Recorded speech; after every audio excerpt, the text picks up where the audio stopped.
Hello everyone, this is Orlando from A Collector's Dream, and I went to a card show over the weekend. Originally the card show was going to be in a bigger location in another building, but there was some construction going on apparently, and they had to cancel that. The fire department canceled it, so they moved it to a mall. A shopping mall. Really haven't been to a mall show, and oh man, it's been maybe a couple, 2-3 years. So they moved it to the mall, and most of the dealers, again, didn't move on because there was supposed to be 200 tables. There was maybe 40 tables or so there, so it was a small show.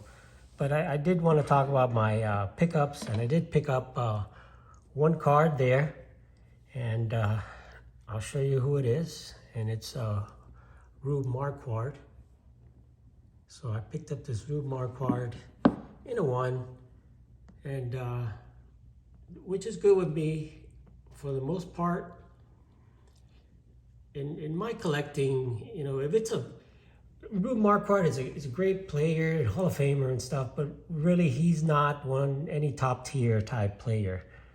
He was originally, when he first came up, he was, kind of like a bonus baby, as you would say. He was given one of the biggest signing bonuses at the time, which was $11,000. And, they thought he was going to be a huge star. And the first couple of years, he really didn't do very well. And he did end up coming back and having some 20-win seasons. And from then on, he ended up eventually going into the Hall of Fame, but never really one of these top tier guys. So in my collecting, and this card, I'll tell you a little bit about the card. And sometimes to me is just a little bit of the history of the card, because I usually, when I go buy a card, I'll ask them where they got it, and how long they've had it, that type of thing. It'll help you with negotiating, and it'll help you with just kind of knowing a little bit about the card and the history of the card. And this card was found in it was a collection that this dealer recently found. And I showed it on the video. That last dealer I showed on my video, he found a collection of, it was about 100 tobacco cards. In there were Ty Cobb, and he found an Eddie Plank in there, which I showed in the video there. But along with that, he found some 52 high numbers and stuff like that. So it was a pretty good collection that this guy found. Here's the back of the Marquard card. And so he told me a whole story about it, and he did send some into grading. This was one of the ones he had sent into grade. He said most of the Hall of Famers, a lot of Hall of Famers. And he said he still has 88, no, I think it was a few hundred cards he found, because he still said he had 88 cards at PSA getting graded from the find. So anyway, it kind of has a story, and a few of the cards that I noticed there, the Eddie Plank and a couple of the other big cards, had this tape, like a little piece of tape on top. You see that? And it's got a crease, but the crease really doesn't go, you can't really see it through his face. So for me, the registration is really nice. The centering on it is really nice. And it's just a beautiful card from the T205 gold border series. And, the gold borders are going to chip. But, so Rube Marquard was a great pitcher, and ended up being in the Hall of Fame eventually. And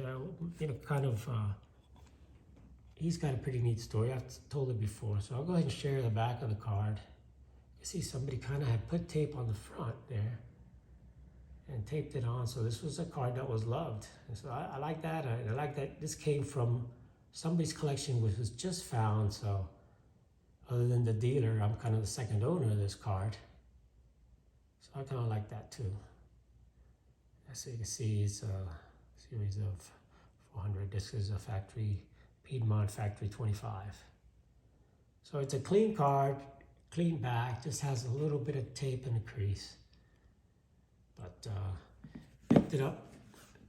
I'm looking for cards like this, and you know, cards like this. This is another Rube Marquard.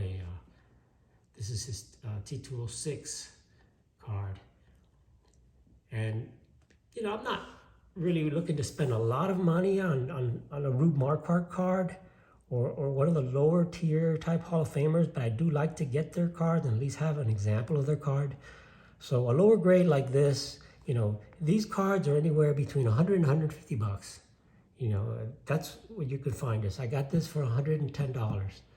So, you know, you can find these cards relatively cheap, you know, and, you know, maybe even 100 bucks or 90 bucks you can pick up some of these at auction. And, you know, when you talk about, I know that Greg talks about that for midlife cards. He talks about bargains. And there are still a lot of bargains, especially even in pre-war like this. You know, now if you're going for the bigger names, you know, that's another story. And me, my collecting style, when I go after the bigger names, I want them in good condition. You know, I don't want them in ones and stuff like that. So when I go, you know, when I pick my mantles up, I want the mantles to be, you know, 5, 6, 7s and up, you know, as best as I can find and afford, you know, but I'll save up for something like that. You know, when I got my Ty Cobb, you know, I could have gotten a 1 or even a 2, but I held back and I ended up spending a lot more, but I ended up getting a 4, which I think is, you know, just for me, it's the perfect type of grade. So for the big name guys, if I can afford it, if I could do it, I'd rather save up a little bit and get a higher grade. And, you know, so, but for some of these guys, like a Rube Marquard, and I'm not trying to put Rube down, but, you know, he's just not one of the top tier. So I'm not looking to spend a lot of money on Rube Marquard, but it's nice to have a few of his cards.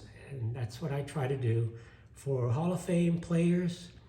My goal is to have, you know, 4 playing day cards for the players that I really like the, you know, let's say the Ty Cobbs and the Babe Ruths, you know, and the King Kellys and Cap Ansons. I'll go back that far. I like to have at least 2 to 4 of those players' cards, Walter Johnson's, you know.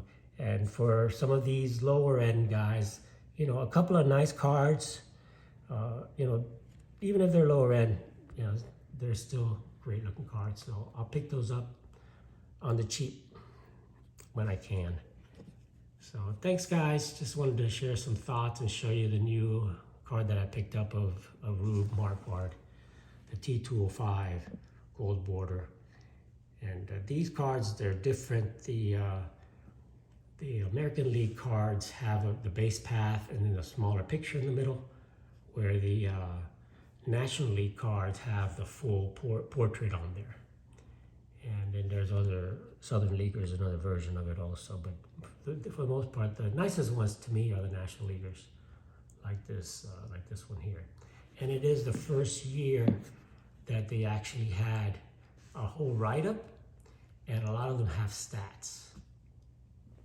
You know, so talks about that. You want to read the back, if you want to hold on. It said on here that he was bought by the New York Giants from Indianapolis in 1908, came to New York with a fine record. His effective work was the most important factor in the winning by Indianapolis of the close race for the association pennant in 1908. In the 47 games he pitched for them, opposing team scored only 90 runs, less than 2 to a game, and in 1,259 times at bat, they made only 234 hits. An aggregate batting average of 186. So 186 batting average against Rube. He struck out 250 people, 250 strikeouts. It says batsman, and he was only 22 years old at the time. So that tells you a little bit about him. Rube Marquard, my pickup from the card show. Thanks for watching, guys. Orlando from A Collector's Dream.